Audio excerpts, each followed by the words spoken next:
শঙ্খ, এই শঙ্খ, কি মনে করে পার্টনার? মাঝে মাঝে বউ বাজারে যে বাড়িতে আমরা ভর্তি করতে যাই, ধীরা কি হয়েছে? তার কিছু হয়নি রে।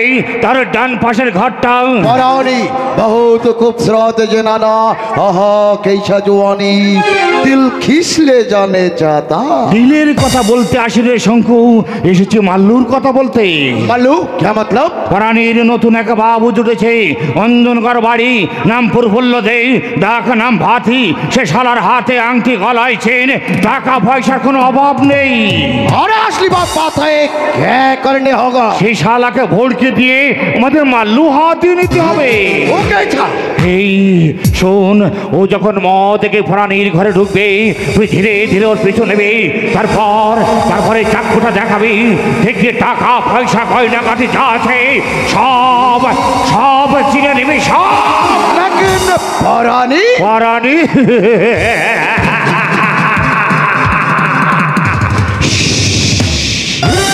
পরাণী সব জেনে শুনে একদম চুপচাপ থাকবে। হিসা কিন্তু আদাদি আছে। তাই হবে রে শঙ্কু, তাই হবে। পার্টনারকে ঠেকালেই কখনো উন্নতি উচ্চ শিখরে ওঠা যায় না।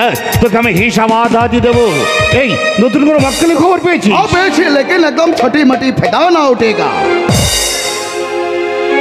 শোন, যা বলছি ভালো করে শোন। যেমন করে হোক, যেভাবে হোক, যা যা। নিকুঞ্জ বাবু একটা বাত কি? ও আমাদের বস্তিতে 70-এর এক জওয়ান লড়কি আছে, নাম তার চুমকি। ও চুমকিকে আমি জানছি আমি ज्यादा प्यार করে, ভালোবাসে। হ্যাঁ, ও চুমকির দিকে তুমি ভি নজর দিবে না। ঠিক আছে রে শঙ্কু, ঠিক আছে। ওই চমকি তোরই হবে। আর একটা বাত, ভানু ভানু বলে এক নাদান বাচ্চা আমাদের বস্তিতে বাস করে। ও শালাকে ভড়কে দিয়ে আমাদের মাল্লু কামাতে হবে। তাই হবে রে শঙ্কু, তাই হবে। যা, যেমন করে পারিস ওই ভানুকে ডেকে নিয়ে আসবি। তারপর তুই আরামে দুজন মিলে ওর কাছ থেকে টাকা পয়সা গয়না গাটি যা আছে সব নিয়ে নেব। টাকা চাই রে শঙ্কু, টাকা। টাকা না হলে দুনিয়াটা ফাঁকা। বাবু একটা বাত, আমাকে দিয়ে কাজ গুছিয়ে নিয়ে যদি আমাকে ছুঁড়ে ফেলে দেন, তাহলে ওই পুলিশের হাত থেকে বেঁচে গেলেও ওই শঙ্কুর চাকু আপনার খেলনা একেবারে খতম করে দেবে।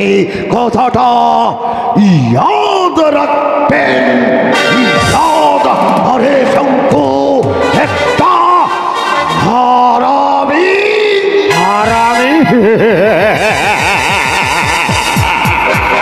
এই শঙ্খ, তুই যদি হারামি হোস, আমি তো শালা হারামে পাপ যা হারামি। এই শঙ্খ, তুই ভুলে গেলে কি করে রে? রাস্তার ধারে যেমন কুকুর ঘেউ ঘেউ করে, তুই ঠিক তেমনি রাস্তার পাশে বসে কাঁদছিলি।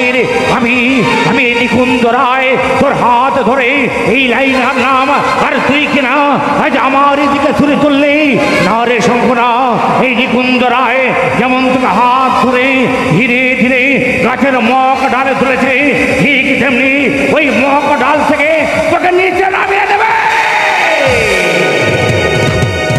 তারপর দ্বিতীয় টার্গেট পরাণী।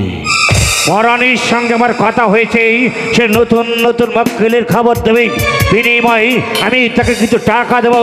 হ্যাঁ রে পরাণী, তুই যতদিন ভালো থাকবি, যতদিন এই নিকুঞ্জ রায়ের কথা মতো চলবি, আমার সঙ্গে 2 নম্বরই করবার চেষ্টা করলেও তোকে আমি এই দুনিয়া থেকে সরিয়ে দেবো রে পরাণী, এই দুনিয়া থেকে সরিয়ে দেবো।